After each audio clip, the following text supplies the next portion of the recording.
Voici une synthèse sur le chapitre des fractions.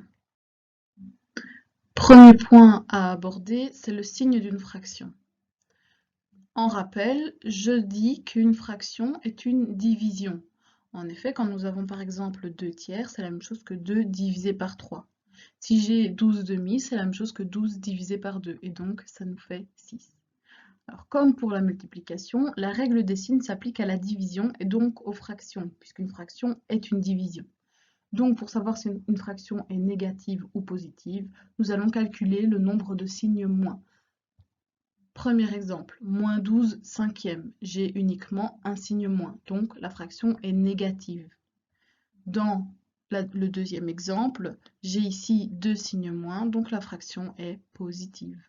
Troisième exemple, j'ai 3 signes moins, donc un nombre impair de signes moins, la fraction est donc négative.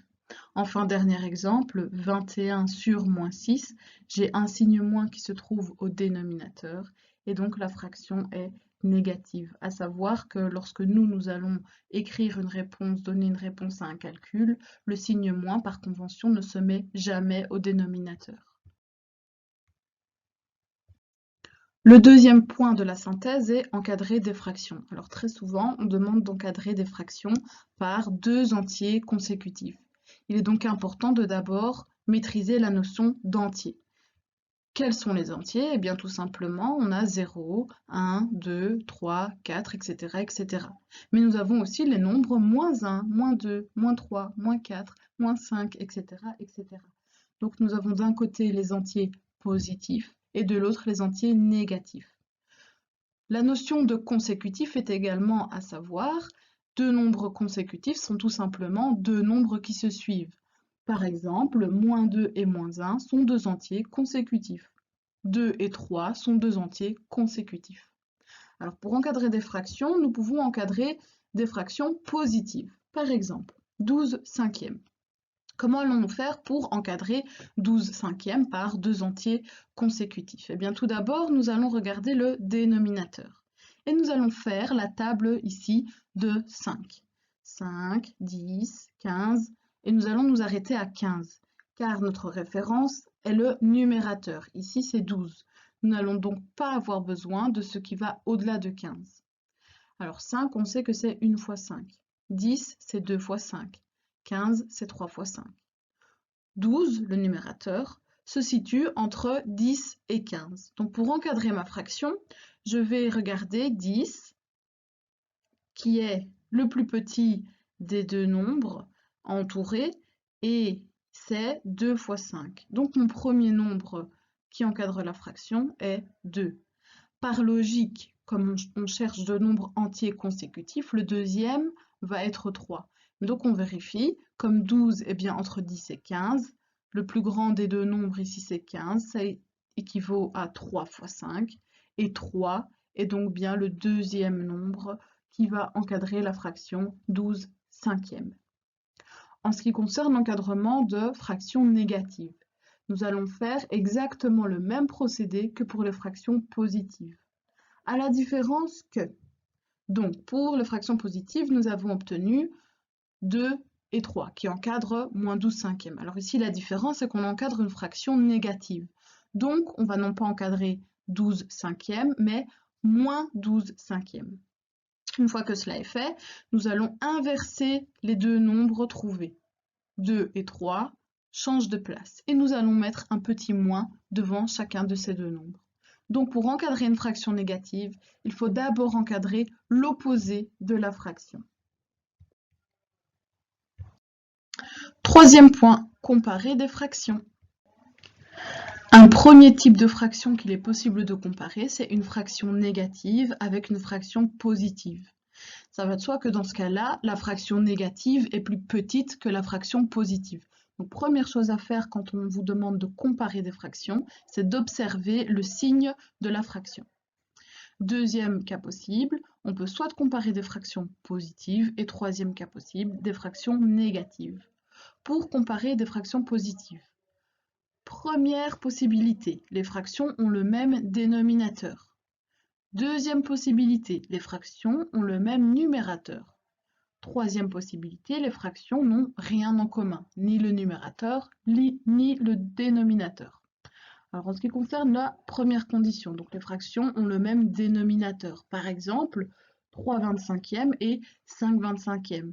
25, qui est le dénominateur, est le même dans les deux fractions. Dans ce cas-là, la règle est simple. La plus grande fraction est celle qui a le plus grand numérateur. 5 est bien plus grand que 3. En ce qui concerne les fractions qui ont le même numérateur, par exemple 15 quarts et 15 sixièmes. La règle est contraire à celle du premier. La fraction la plus grande est celle qui a le plus petit dénominateur. Dans ce cas-ci, la fraction la plus grande est donc 15 quarts. Troisième condition, les fractions n'ont donc rien en commun. Dans ce cas-là, il va falloir rechercher d'autres fractions. Quand on recherche d'autres fractions, on va essayer de faire en sorte que soit le numérateur est égal, soit le dénominateur est égal pour tomber dans le premier ou dans le deuxième cas. Alors par exemple, ici nous avons 9 treizièmes et 20 vingt-sixièmes. Aucun des nombres n'est identique. Comment allons-nous faire? Alors dans ce cas-ci, nous pouvons rechercher un multiple de 13 ou de 9 ou de 20 ou de 26 pour retomber donc dans le premier ou dans le deuxième cas. Le plus facile, c'est de trouver par exemple un multiple de 13. Et donc nous allons multiplier la fraction par 2, ce qui va nous donner 18 vingt-sixièmes. Là, il est alors facile de comparer 18 vingt-sixièmes et 20 vingt-sixièmes. La fraction la plus grande est bien évidemment 20 vingt-sixièmes, car, je rappelle la règle, deux fractions qui ont le même dénominateur, mais qui ont un numérateur différent, la fraction la plus grande est celle qui a le plus grand numérateur. Deuxième exemple, si j'ai 18 dix-septièmes ou 16 dix-neuvièmes, là, une autre façon de trouver la fraction la plus grande ou la plus petite peut s'offrir à vous. Alors, on ne va pas essayer de rechercher un dénominateur commun ou un numérateur commun, mais on voit tout de suite que 18 dix-septièmes, c'est plus grand que 1, étant donné que l'unité, c'est 17 dix-septièmes. Or, 16 dix-neuvièmes est plus petit que 1, car l'unité, c'est 19 dix-neuvièmes. Donc là, on est en dessous de 1. Ce qui veut dire que 18 dix-septièmes est plus grand que 16 dix-neuvièmes. Alors, pour comparer des fractions négatives, le procédé est le même que pour les fractions positives, sauf qu'on va inverser le résultat. Si par exemple, je reprends le premier exemple, 3 vingt-cinquièmes et 5 vingt-cinquièmes. Comme ce sont des fractions négatives, je vais mettre un petit moins en plus. Alors, 5 vingt-cinquièmes était plus grand que 3 vingt-cinquièmes. Donc, première chose à faire, c'est comparer la fraction positive. Ensuite, il suffit d'inverser le signe. Et donc, moins 3 vingt-cinquièmes est plus grand que moins 5 vingt-cinquièmes. Classer des nombres. Pour classer des nombres, il est important de savoir ce qu'est l'ordre croissant et donc l'ordre décroissant. L'ordre croissant, c'est tout simplement du plus petit au plus grand et on va utiliser ce symbole-ci. Tandis que l'ordre décroissant, c'est du plus grand au plus petit et le symbole utilisé est celui-ci. Alors comment est-ce qu'on pourrait retenir ça? Eh bien l'ordre croissant, tout comme l'humain a une croissance, il est petit et puis il grandit, donc on va bien du plus petit au plus grand. L'ordre décroissant, c'est l'ordre contraire. Alors, première chose, quand on classe des nombres, c'est de trier les nombres négatifs et les nombres positifs.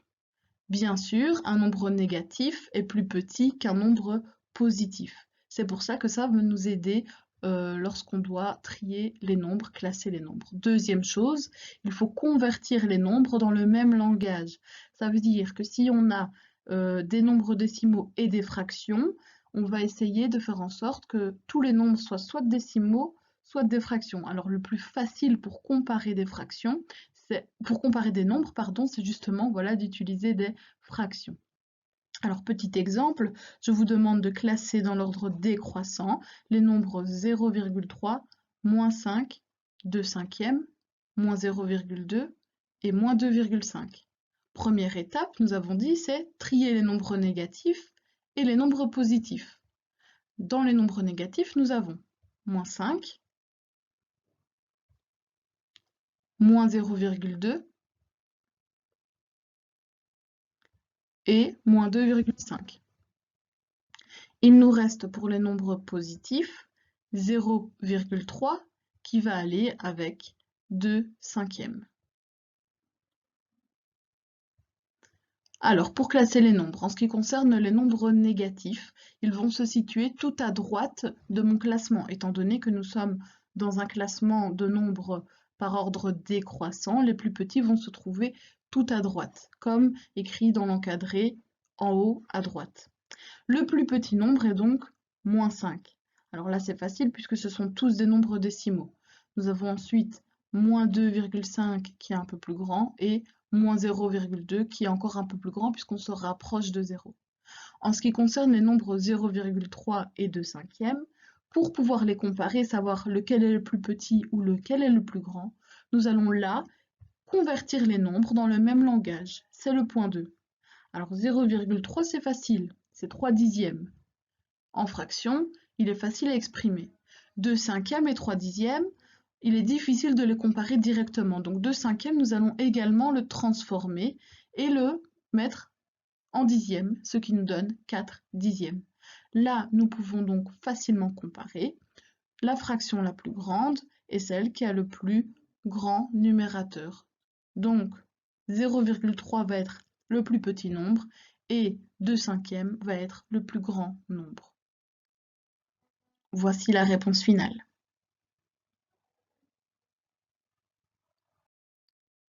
Le produit en croix. Le produit en croix est quelque chose de facile à utiliser. Il permet de calculer, de trouver une valeur manquante ou de vérifier une réponse. Alors commençons tout de suite par un exemple. X sur 12 est égal à 3 sur 18. Nous allons effectuer le produit de x fois 18, qui est égal à, et je termine ma croix, 12 fois 3 ou 3 fois 12. Je rappelle que la multiplication est commutative. Cela nous donne alors x fois 18, pour l'instant je ne sais rien y faire, donc je le garde. X fois 18 est égal à, et 3 fois 12 je peux calculer, ça donne 36.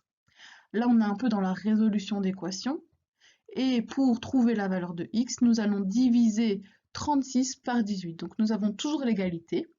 36 divisé en 18, ça donne 2, et ça, c'est la valeur de x.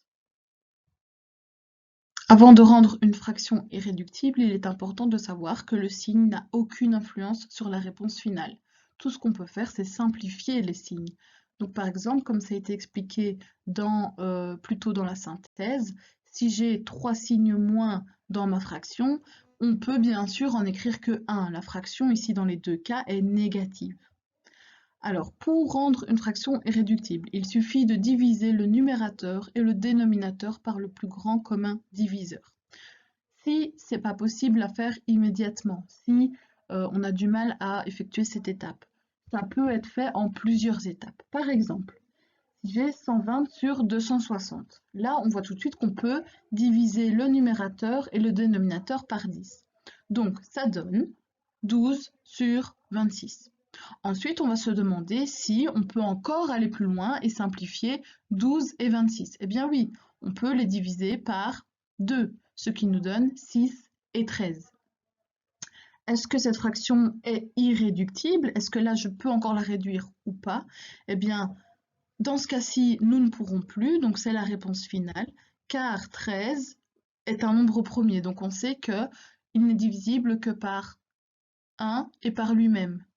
Or 6 n'est pas divisible par 13. Donc nous savons que 16 treizièmes est la réponse finale. Pour rendre une fraction irréductible, ça demande énormément de calculs, beaucoup de théories, et nous devons connaître tous les caractères de divisibilité, toutes les règles de calcul vues les années précédentes, que ce soit en primaire ou en première, ou plutôt dans l'année en deuxième secondaire. Dans ce cas, on voit aussi que la notion de nombre premier est importante et nous est utile à la résolution du problème qui était donc de rendre la fraction irréductible.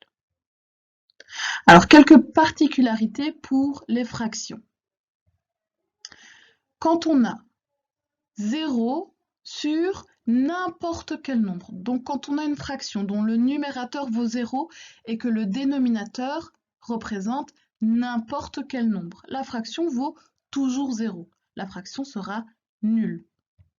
Si j'ai deux nombres identiques, quels que soient ces nombres, ce sont exactement les mêmes, donc le numérateur est égal au dénominateur. Là, la fraction va valoir 1, toujours.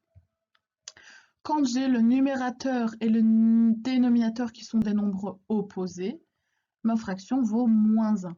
Alors je rappelle que des nombres opposés sont des nombres qui ont la même valeur absolue, mais dont le signe est différent.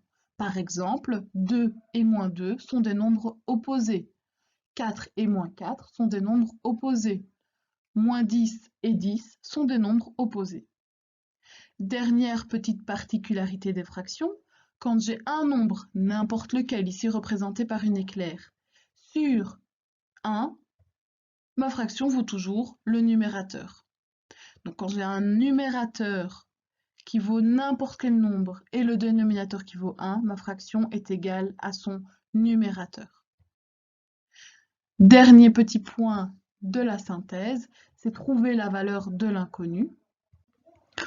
Pour ce dernier point, cela revient à résoudre des équations simples, des équations du premier degré à une inconnue. Donc je vais expliquer brièvement les étapes de résolution, mais je verrai comment tu te débrouilles sur le chapitre des équations. Alors prenons un exemple, si j'ai 3a plus 8 sur 5 qui vaut 1. Alors nous savons qu'une fraction, pour qu'elle soit égale à 1, il faut que le numérateur et le dénominateur soient égaux. C'est ce qui a été dit juste avant, dans le point juste avant. Donc ça veut dire ici que 3a plus 8 doit être égal à 5. J'écris ce calcul, cette équation. 3a plus 8 est égal à 5. Pour résoudre cette équation, et donc pour trouver la valeur de a, tout d'abord, nous allons nous occuper du terme 8 et nous allons soustraire 8 à chacun des deux membres. Ce qui nous reste à gauche, 3a, et à droite, 5 moins 8 que nous allons effectuer, ce qui nous donne moins 3. Ensuite, nous avons 3a. 3a, c'est quoi? C'est 3 fois a. Nous sous-entendons une multiplication. Donc, pour trouver la valeur de a, nous allons diviser moins 3 par 3, ce qui nous donne moins 1.